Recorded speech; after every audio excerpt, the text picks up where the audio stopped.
Morning students. मेरा नाम है वैभव और आज हम पढ़ेंगे केमिस्ट्री का, है ना, तत्वों का वर्गीकरण एवं गुण धर्मों में आवर्तता। ठीक है, आज हम इस अध्याय को शुरू करेंगे। इसका हम पहला भाग पढ़ेंगे आज। ठीक है, तो चलिए फिर बिना किसी देरी के शुरू करते हैं। तो आज हम पढ़ेंगे तत्वों का वर्गीकरण क्यों आवश्यक है ना। जैसे कि आपने आवर्ती श्रेणी के बारे में सुना होगा, है ना, जो मॉडर्न पीरियोडिक टेबल है, जिसे हम आवर्ती श्रेणी बोलते हैं, उसके बारे में पढ़ा होगा। तो हम उसके इतिहास के बारे में पढ़ेंगे कि अभी जो हम आवर्ती श्रेणी पढ़ते हैं वह कैसे विकसित हुई, है ना। तो आज हम उन तत्वों का वर्गीकरण क्यों आवश्यक है ना, जो तत्व होते हैं हमारे पास उनका वर्गीकरण क्यों आवश्यक है, हम उन पे चर्चा करेंगे, है ना। और उसके बाद आवर्त सारणी की उत्पत्ति, इससे जुड़े हुए पे भी हम इस पे भी हम चर्चा करेंगे। ठीक है, और ये दोनों ही आपकी पुस्तक में 3.1 और 3.2 पर दिए हुए हैं, तो अवश्य इन्हें इन पे दृष्टि डालिएगा और एक बार देख लीजिएगा। ठीक है, तो चलिए हम आगे बढ़ते हैं। तो ये ग्लेन टी सीबर्ग ने, है ना, कुछ कहा था आवर्ती श्रेणी के बारे में, तो हम इसे देखते हैं। आवर्त सारणी प्रमाणित तौर पर रसायन शास्त्र का अत्यंत महत्वपूर्ण विचार है ना। जो आवर्त सारणी है वह प्रमाणित तौर पर रसायन शास्त्र का अत्यंत महत्वपूर्ण विचार है। प्रतिदिन विद्यार्थियों को इससे सहायता मिलती है, खोजकर्ताओं को नई दिशा मिलती है और व्यवस्थित रूप में संपूर्ण रसायन शास्त्र का संक्षिप्त वर्णन मिलता है। यह इस बात का एक अद्भुत उदाहरण है कि रासायनिक तत्व अब व्यवस्थित समूह में बिखरे हुई इकाई नहीं होते, अपितु वे व्यवस्थित समूह में समानता प्रदर्शित करते हैं। जो लोग यह जानना चाहते हैं कि दुनिया छोटे छोटे अंशों से कैसे बनी, उनके लिए आवर्त सारणी बहुत उपयोगी है ना। देखो, आपने तत्वों के बारे में सुना होगा कि जो तत्व होते हैं वह अलग अलग नहीं होते, उनमें कुछ ना कुछ समानताएं होती हैं। कई प्रकार के तत्व हैं जिनमें कुछ समानताएं होती हैं। जैसे कि कोई एक चीज होगी जो कि, जैसे आपने अभी आवर्त श्रेणी, है ना, जिसके बारे में हमें पता है, अभी हम उसका इतिहास देख रहे हैं कि कैसे कैसे आवर्त श्रेणी बनी और जो तत्व थे उन्हें हम सारणी के रूप में क्यों लगा रहे हैं, है ना। ताकि ये हमारे पास बहुत सारे तत्व हैं, करीब अभी 114 के आसपास हमें पता है ना। तो हम सबको अलग अलग पढ़ेंगे तो काफी दिक्कत हो सकती है, इसलिए हम उन्हें वर्ग, है ना, या फिर समूह के रूप में पढ़ते हैं, जिनमें कई चीजें जो होती हैं वह एक समान होती हैं, जिससे हमें आसानी पड़ती है ना। तो इसलिए हमने जो हमारे तत्व हैं उन्हें वर्गों के रूप में दर्शा रखा है ताकि हमें आसानी पड़े। ठीक है, और ये जो होते हैं इनमें कई चीजें जो होती हैं वह समान होती हैं, ऐसा नहीं होता कि अलग अलग हो, कि सारे जो जितने भी तत्व हैं वह बिल्कुल अलग हो, है ना, ऐसा नहीं होता। कुछ ना कुछ चीजें जो होती हैं वह समान होती हैं। ठीक है, तो इसलिए उन्हें वर्गों वगैरह में विभाजित करते हैं और उस हिसाब से उनका उन्हें पढ़ते हैं। ठीक है, तो चलिए हम आगे चलते हैं। इस एकक एकक में हम वर्तमान आवर्त सारणी का ऐतिहासिक विकास एवं आधुनिक आवर्त नियम का अध्ययन करेंगे। ठीक है, इस एकक में हम क्या, जो अभी वर्तमान में आवर्त सारणी है ना, जो मॉडर्न पीरियोडिक टेबल है, उसका ऐतिहासिक विकास कैसे हुआ, एवं जो आधि है ना, एवं जो आधुनिक आवर्त नियम का अध्ययन करेंगे। ठीक है, तत्वों का वर्गीकरण परमाणु के इलेक्ट्रॉन विन्यास का परिणाम है। ठीक है, जो तत्वों का हमने जो वर्गीकरण कर रखा है वह परमाणु के जो इलेक्ट्रॉनिक विन्यास है ना, जो इलेक्ट्रॉनिक कॉन्फ़िगरेशन या फिर इलेक्ट्रॉनिक विन्यास है, उसका परिणाम है। अंत में हम तत्वों के भौतिक तथा रासायनिक गुणों की आवर्ती प्रवृत्ति पर विचार करेंगे। ठीक है, उसके बाद हम जो हमारे पास तत्व है, एलिमेंट्स है, उनके भौतिक, है ना, और तथा रासायनिक गुणों की आवर्ती, है ना, आवर्ती प्रवृत्ति पर विचार करेंगे। ठीक है, इतना समझ आ गया। चलो, तो हम शुरू करते हैं। पहला 3.1 पे दिया हुआ है, तत्वों का वर्गीकरण क्यों आवश्यक है। अब तक हम यह जान चुके हैं कि तत्व सभी प्रकार के पदार्थों की मूल इकाई होते हैं। ठीक है, हमें पता है कि जो तत्व होते हैं वह सभी प्रकार के जो पदार्थ हैं उनकी मूल इकाई होते हैं। जैसे कि अगर हम CaSO4 की बात करें तो इसमें कैल्शियम भी है ना, सल्फर भी है और ऑक्सीजन भी है। ये तीनों के तीनों क्या है, तत्व है ना। कुछ भी, जैसे मान लो हम O2 की बात कर रहे हैं, ऑक्सीजन की बात कर रहे हैं जो कि हम लेते हैं, है ना, तो वो क्या है, O2, है ना। तो उसमें क्या है, दो ऑक्सीजन के एटम है ना, दो ऑक्सीजन के परमाणु हैं। तो ऑक्सीजन क्या है, ऑक्सीजन भी एक तत्व है। कार्बन डाइऑक्साइड जो हम छोड़ते हैं, इसमें भी दो तत्व हैं, कार्बन है और ऑक्सीजन है ना। जैसे जो पानी है, पानी में भी हाइड्रोजन है और ऑक्सीजन है। ठीक है, तो हमें यह पता है कि तत्व सभी प्रकार के पदार्थों की मूल इकाई होते हैं। सन 1800 में केवल 31 तत्व ज्ञात थे। है ना। 1800 सन में हमारे पास सिर्फ 31 तत्व थे जो हमें ज्ञात थे। सन 1865 तक 63 तत्वों की जानकारी हो गई थी, है ना। लेकिन जब हम 1865 तक पहुंचे तब तक 31 से 63 तत्वों की जानकारी हमें हो गई थी। आजकल अभी के टाइम पे हमें 114 तत्वों के बारे में पता है। इनमें से जो है हाल में खोजे गए हैं वह मानव निर्मित है ना। वह क्या है, ये नेचुरल नहीं है ना, ये प्राकृतिक नहीं, ये मानव निर्मित है। कुछ जो तत्व हैं वह मानव निर्मित भी होते हैं, ठीक है। तो जो नए खोजे गए हैं इनमें कुछ तत्व मानव निर्मित भी हैं। वैसे अभी भी नए तत्वों की कृत्रिम रचना के प्रयास जारी है ना। अभी भी जो साइंटिस्ट हैं, है ना, वो अभी भी नए तत्वों की जो रचना है वह करने की कोशिश कर रहे हैं, और जो प्राकृतिक तत्व हैं उन्हें भी ढूंढने की खोज की कोशिश कर रहे हैं, ठीक है। इतना समझ आ गया तो हम आगे चलते हैं, ठीक है। इतने सारे तत्वों और उनके असंख्य यौगिकों के रसायन का अध्ययन अलग अलग कर पाना बहुत कठिन है, ठीक है। हमारे पास इतने सारे तत्व हैं, इतने सारे एलिमेंट्स हैं, अब हम सबको अलग अलग पढ़ेंगे, है ना, तो हमें काफी दिक्कत हो सकती है। इसलिए हम उन्हें वर्गों के रूप में, समूह के रूप में, है ना, कुछ कुछ चीजें जो होती हैं भाई कई तत्वों में समान होते हैं। जैसे कि वर्ग में जब वो विभाजित होते हैं तो एक वर्ग में कोई एक ऐसी चीज होती है ना, एक प्रॉपर्टी होती है जो कि समान होती है, ठीक है। तो इसलिए हमने उन्हें वर्गों में, समूहों में विभाजित कर रखा है, ठीक है, ताकि हमें और आसानी हो, ठीक है। तो इतने सारे तत्वों और उनके असंख्य यौगिकों के रसायन का अध्ययन अलग अलग कर पाना बहुत कठिन है। इस कठिनाई को दूर करने के लिए जो वैज्ञानिक हैं उन्होंने तत्वों का वर्गीकरण करके इस अध्ययन के को संगठित किया और आसान बनाया, ठीक है।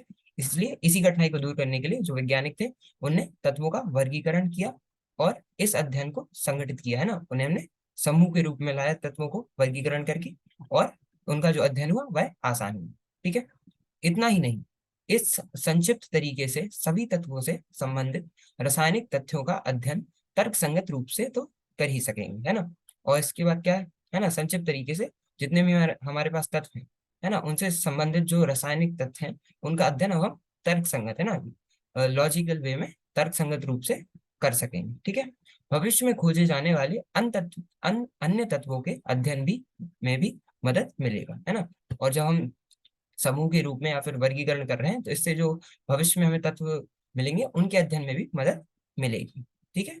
चलो, अब हम अभी हमने 3.1 पढ़ लिया, हम 3.2 की तरफ चलते हैं। 3.2 आवर्त सारणी की उत्पत्ति, है ना। अब हमने देख लिया कि आवर्त सारणी या फिर तत्वों का वर्गीकरण क्यों जरूरी है। अब हम देखेंगे जो आवर्त सारणी है उसकी उत्पत्ति कैसे हुई, कि अभी जो हम पीरियोडिक टेबल, अभी जो हम आवर्त सारणी पढ़ते हैं, है ना, वो कैसे आई, है ना। तो इन सब पे अभी हम चर्चा करेंगे। तत्वों का वर्गीकरण समूहों में और आवर्तीय नियम एवं आवर्त सारणी का विकास वैज्ञानिकों द्वारा अनेक अवलोकनों तथा प्रयोगों का परिणाम है ना।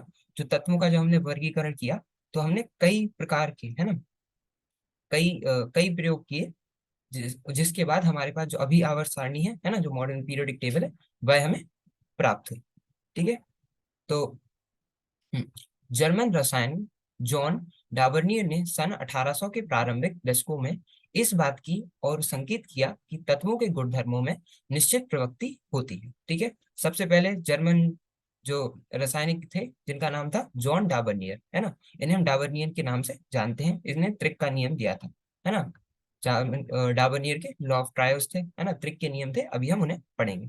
डाबर्नियर ने सन 1800 के प्रारंभिक दशकों में इस बात की ओर संकेत दिया था कि जो तत्व होते हैं उनके जो गुणधर्म है उनमें एक निश्चित प्रवृत्ति होती है ना। कि कई तत्व होते हैं जिनमें एक प्रकार के गुणधर्म पाए जाते हैं, है ना। तो ये तत्वों के गुणधर्मों में निश्चित प्रवृत्ति होती है।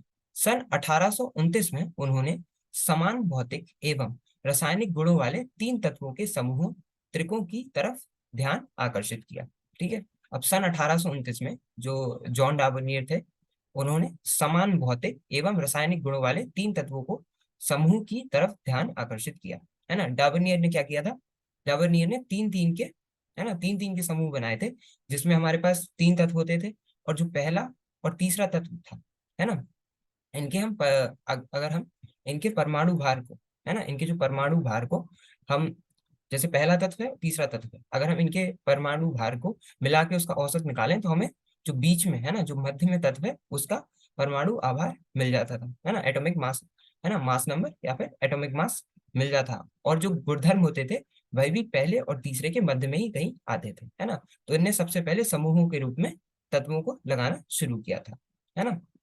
देखिए, उन्होंने यह भी पाया कि प्रत्येक त्रिक में बीच वाले तत्व का परमाणु भार शेष दोनों तत्वों के परमाणु भार के औसत मान के लगभग बराबर था, है ना। क्या पाया कि जो उन्हें तीन तत्व लगाए थे, उसमें जो पहला तत्व था और तीसरा तत्व था, है ना, इनके जो परमाणु भार थे उनको मिला के जब हमने औसत निकाला, है ना, जब हमने औसत निकाला, तो वह जो औसत था, मतलब जो परमाणु भार आया, वह त्रिक के बीच वाले तत्व के परमाणु भार जितना था।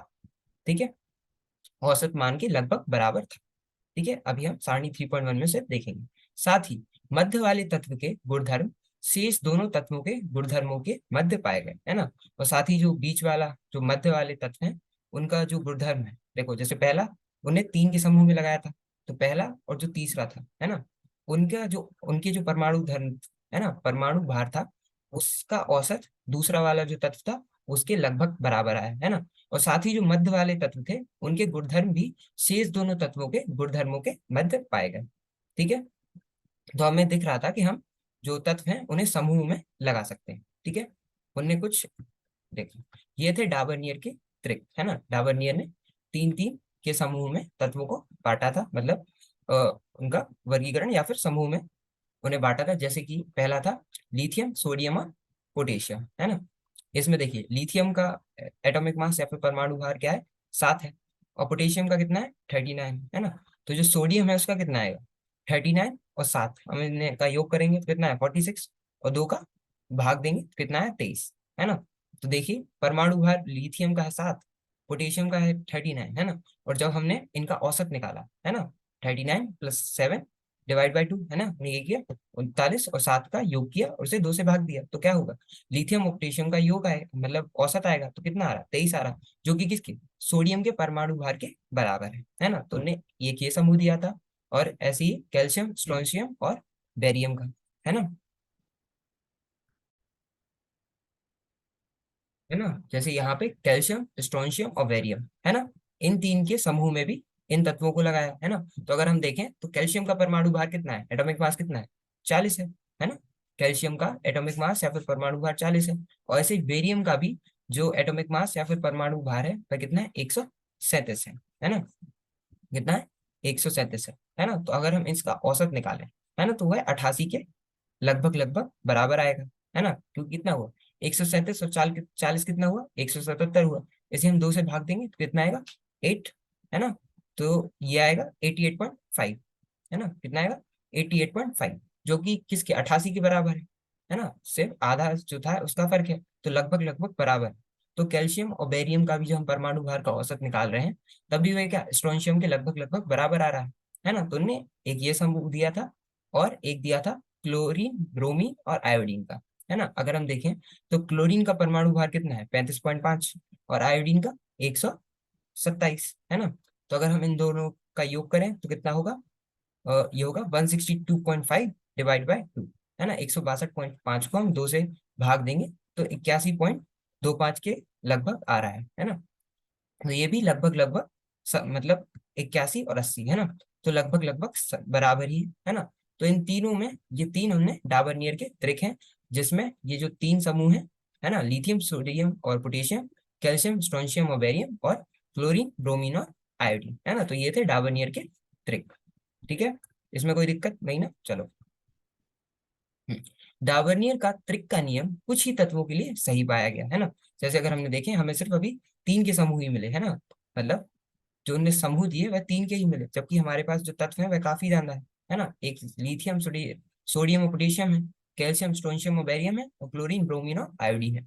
लेकिन हमारे पास कई अन्य तत्व हैं जिनके लिए जो डाबरनियर के त्रिक के नियम थे वह सही नहीं पाए जा रहे। ठीक है, तो डाबरनियर का त्रिक का जो नियम था वह कुछ ही तत्वों के लिए सही पाया गया, इसलिए इसे महज एक संयोग समझकर इसका विचार छोड़ दिया गया, है ना। ये क्योंकि सिर्फ कुछ ही तत्वों के लिए सही पाया गया, इसलिए हमने इसे महज सिर्फ एक संयोग समझकर इसका विचार छोड़ दिया गया। इसके पश्चात फ्रांसीसी, है ना, भूगर्भशास्त्री, है ना, ए बी डी चेंकोटियस, है ना, इन्होंने सन 1862 में तत्वों का वर्गीकरण करने का प्रयास किया। ठीक है, अब डाबर्नियर के बाद ए बी डी चैन कॉर्टियस, है ना, इन्होंने सन 1862 में तत्वों का वर्गीकरण करने का प्रयास किया। ठीक है, उन्होंने तत्वों को उनके बढ़ते हुए परमाणु भार के क्रम में व्यवस्थित किया, है ना, उन्होंने क्या किया, तत्वों को उनके बढ़ते हुए परमाणु भार के क्रम में व्यवस्थित किया और तत्वों की वृत्ताकार सारणी बनाई, है ना, और उसी हिसाब से तत्वों की वृत्ताकार सारणी बनाई, जिसमें तत्वों के गुणधर्मों में आवर्ती, है ना, पुनरावृत्ति को दर्शाया गया, है ना, जिसमें उनके गुणधर्मों में आवर्ती तथा पुनरावृत्ति को दर्शाया गया। यह भी अधिक ध्यान आकृष्ट नहीं कर सका, है ना, जैसे कि डाबर्नियर को सहयोग समझ के छोड़ दिया गया था, है ना, उनके नियम को, इसने भी ज्यादा ध्यान आकृष्ट नहीं कर पाया। ठीक है। हम्म, तो आज के लिए हम इतना ही रखते हैं। ठीक है, आज हमने क्या पढ़ा, आज हमने तत्वों का वर्गीकरण क्यों आवश्यक है इस पे चर्चा की, कि तत्वों को हम समूह के रूप में, इस समूह के रूप में मतलब उनका वर्गीकरण कर रहे हैं, तो उससे हमें क्या लाभ होगा, है ना। उसके बाद हमने आवर्त सारणी की उत्पत्ति कैसी हुई उसे पढ़ना शुरू किया। ठीक है, बाकी अगले भाग में हम जो आवर्ती सारणी की उत्पत्ति है इस पे और आगे चर्चा करेंगे। ठीक है, तो आज के लिए हम इतना ही रखते हैं, मिलते हैं अगले भाग में। धन्यवाद, थैंक यू।